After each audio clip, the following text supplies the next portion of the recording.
তারপর তারা সবাই মিলে ভাবতে শুরু করে এর সমাধান। তখনই বনের রাজা বলে, বন্ধুগণ, আমরা সমস্যাটা বুঝতে পেরেছি, কিন্তু এখন সমস্যার সমাধান বার করতে হবে। বেশি কিন্তু সময়ও নেই, কারণ নোংরার কারণে জানোয়াররা মরে যাচ্ছে, আর আমাদের কাছে অন্য কোনো রাস্তাও নেই জল খাওয়ার।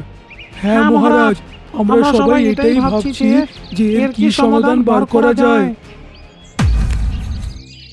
মহারাজ, আমি কিছু বলতে চাই। হ্যাঁ চুলবুলি, বলো।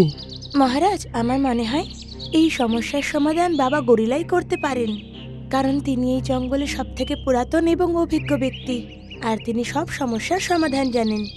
হ্যাঁ চুলবুলি, তুমি ঠিকই বলছো। আমরা আজকেই ওনার কাছে সবাই যাব আর নিজের সমস্যা বলবো। তারপর সব পশুরা মিলে বাবা গরিলার কাছে পৌঁছে যায়।